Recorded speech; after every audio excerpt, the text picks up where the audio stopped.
وہ میرا رونق محفل کہاں ہے، میری بجلی میرا حاصل کہاں ہے۔ مقام اس کا ہے دل کی خلوتوں میں، خدا جانے مقام دل کہاں ہے۔ خرد کے پاس خبر کے سوا کچھ اور نہیں، تیرا علاج نظر کے سوا کچھ اور نہیں۔ علامہ اقبال آفاقی تناظر میں ایک مسلسل تبدیلی کا استعارہ رہے ہیں۔ انہوں نے عہد اضطراب میں جنم لیا۔ بین الاقوامی افق پر انہوں نے ادب اور سیاست کی تحاریک کو نہ صرف ابھرتے بکھرتے اور طلوع و غروب ہوتے دیکھا، بلکہ انہیں اپنی ذات میں بھی جذب کرتے رہے۔ ارتقاء کے لمحہ لمحہ تکمیل پاتے سفر میں انہوں نے یہ فراست حاصل کر لی تھی کہ جرأت ہے تو افکار کی دنیا سے گزر جا، جرأت ہے تو افکار کی دنیا سے گزر جا، ہیں بحر خودی میں ابھی پوشیدہ جزیرے، کھلتے نہیں اس قلزم خاموش کے اسرار، جب تک تو اسے ضرب کلیمی سے نہ چیرے۔ اقبال نے بدلتے ہوئے سیاسی منظرنامے کو آنکھیں بند کر کے قبول نہیں کیا، بلکہ کھلی آنکھ سے حالات کا جائزہ لیتے رہے۔ ان کی طبیعت میں رومانیت کا بے تحاشا وفور تھا، جو صورتیں بدل بدل کر اقبال کو نئی منزلوں کی طرف بلاتا رہتا۔ داغ اور ارشد گورگانی کی شاعری کے دور میں ان کی انگڑائی لیتی ہوئی رومانیت نے یہ محاکاتی سلسلے متعارف کرائے۔ موتی سمجھ کے شان کریمی نے چن لیے، قطرے جو تھے میرے عرق انفعال کے۔ عید کے ہنگام پہ اقبال پیارے یار کو دو مہکتے پھول بیچوں یا چمکتی چوڑیاں، مہو خورشید و انجم پھر رہے ہیں ساتھ ساتھ ان کے، فلک ہے یا کسی معشوق بے پرواہ کی ڈولی ہے۔ اور یہ بتاتا چلوں کہ ان کے اندر ایک بے پناہ تجسس تھا۔ یہ رومانی شاعری ان کی منزل نہیں تھی، وہ محسوس کرتے رہے، کائنات کا مشاہدہ کرتے رہے، اور پھر جب سفر یورپ کے بعد انہوں نے دنیا کی سیاسیات پہ نگاہ ڈالی تو ان کی زندگی ہی بدل گئی۔ اور صرف ان کی زندگی نہیں، انہوں نے انسان کی زندگی کو بدلنے کی کوشش کی۔ حالانکہ انہوں نے وہ جب لوٹے واپس تو ان کی بے تحاشا رومانیت حوالہ میں منعکس ہوئی۔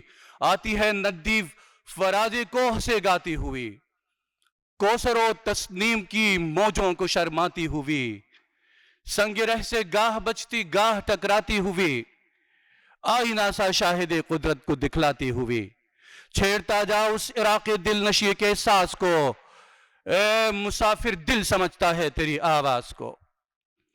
اور دل کی یہ آگہی تھی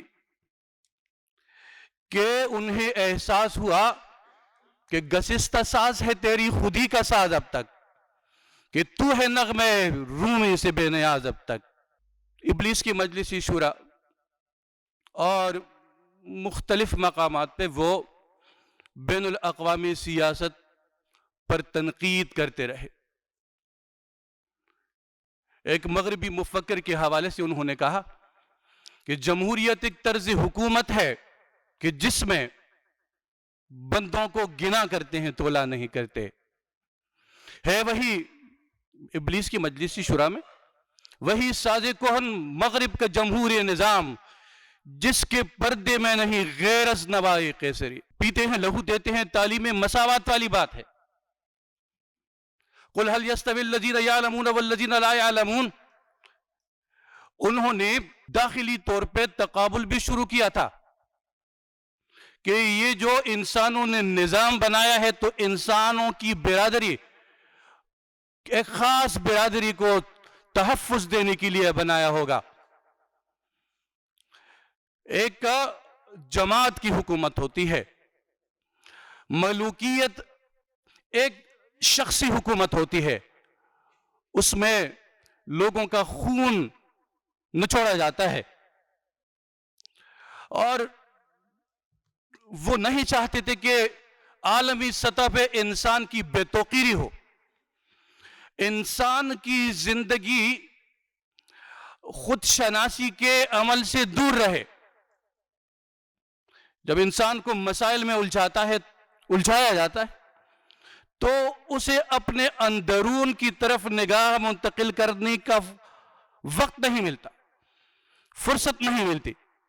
تو بحیثیت مسلمان انہوں نے سوچا، بلکہ غور و تدبر کیا، مطالعہ کیا، مشاہدہ کیا، تاریخ انسانی کو جذب کرتے رہے، اور پھر ایک ایک نظام کی خامیوں کو اجاگر کرتے رہے. ابتدا میں خوش ہوئے کہ سلطانیت جمہور کا آتا ہے زمانہ، جو نقش کہن تم کو نظر آئے مٹا دو، جس قید سے دہقان کو میسر نہ ہو روزی، اس قید کے ہر خوشہ گندم کو جلا دو. لیکن انہوں نے بعد میں محسوس کیا کہ یہ تو تمام سلسلے ایک مرکز کی طرف جا رہے ہیں. ہر نظریہ ایک خاص برادری کو سپورٹ کرتا ہے. اس میں انسانی نظریہ نہیں ہے، الہامی بات نہیں ہے. ابلیس کی مجلسی شورا میں انہوں نے، شیطان نے کہا کہ ہے اگر مجھ کو کوئی خطرہ تو اس امت سے ہے جس کی خاکستر میں ہے اب تک شرار آرزو. جانتے ہیں جن پہ روشن باطن ایام ہیں، ایام ہے مزدکیت فتنہ فردہ نہیں اسلام ہے. یہ تمام نظریے انسانی استحصال کرتے ہیں اور بڑے ہنر سے کرتے ہیں، انسان کو لوٹتے ہیں، انسان کو ذہنی نشو و نما کا موقع فراہم نہیں کرتے. تو وہ قرآن کی طرف رجوع کرتے ہیں. انہیں وہاں خلافت کا مفہوم نظر آتا ہے کہ انی جائل فی الارض خلیفہ. اللہ نے یہ نہیں کہا کہ انی جائل فی الارض الانسان، کیونکہ انسان متعدد حوائج کے ساتھ زندگی گزارتا ہے. انسان حقیقت کو جاننے کے باوجود بھی انحراف کرتا ہے. انسان سچائی میں کوتاہی کرتا ہے. تو اللہ کے نظام کی طرف انہوں نے کہا کہ تقلید سے ناکارہ نہ کر، اپنی خودی کو کر، اس کی حفاظت کی یہ گوہر ہے یگانہ. ایک سوال یہ بھی پیدا ہوتا ہے کہ قرآن کریم کو فالو کرنا بھی ایک تقلید ہے، لیکن وہ اطاعت ہے. وہ انسان کو کامل صورت میں دیکھنا چاہتے ہیں. تو جو نظریہ ان کے سامنے آیا انہوں نے شاعرانہ تجزیہ کیا اور اس نتیجے تک پہنچے کہ تمام نظریات ایک خاص طبقے کے مفادات کا تحفظ یقینی بناتے ہیں. اگر انسان کی بات ہے، اگر فلاحی معاشرے کی بات ہے تو وہ اسلام کرتا ہے، قرآن کرتا ہے. اور یہاں پہ کیا ہے، ایک غریب اور امیر میں کوئی امتیاز نہیں ہے، فرق المراتب ضرور ہے. قل هل يستوي الذين يعلمون والذين لا يعلمون، دونوں برابر نہیں ہے، لیکن حقوق کے اعتبار سے جب مزدور کا پسینہ خشک بھی نہیں ہوتا تو اس کی اجرت ادا کرنی چاہیے. ایک اسلامی فلاحی ریاست کا یہ فرض ہے تعلیم دینا، نقطہ نظر کو وسعت دینے کے امکانات پیدا کرنا، شادی کرنا، روزگار دینا اور بہترین ماحول فراہم کرنا. اقبال اس نتیجے تک وہ پہنچے تھے کہ پہلے انہوں نے کہا تھا کہ اس چمن میں پیروے بلبل ہو یا تلمیذ گل، یا سراپا نالا بن جا یا نوا پیدا نہ کر. لیکن خود اپنے اس تجزیے پہ بھی انہوں نے تنقید کی اور کہا کہ کر بلبل و طاؤس کی تقلید سے توبہ، بلبل فقط آواز ہے، طاؤس فقط رنگ. اور کرتے رہے،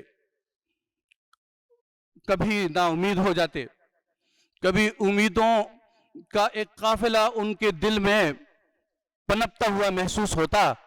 نہیں ہے نا امید اقبال اپنی کشتی ویراں سے، ذرا نم ہو تو یہ مٹی بڑی زرخیز ہے ساقی. اور خدا تجھے کسی طوفان سے آشنا کر دے کہ تیرے بحر کی موجوں میں اضطراب نہیں. ان کو دعوت دی کہ اپنے وجود کی طرف، اپنی ذات کی طرف آپ رجوع کریں. یہ ایک ایسا سیاسی نظام ہے جو آپ کو اندر سے بھی مالا مال کرتا ہے اور خارجی سطح پہ بھی آپ کا تحفظ کرتا ہے. کبھی اپنا بھی نظارہ کیا ہے تو نے اے مجنوں کہ لیلا کی طرح تو خود بھی ہے محمل نشینوں میں. بہت شکریہ جی.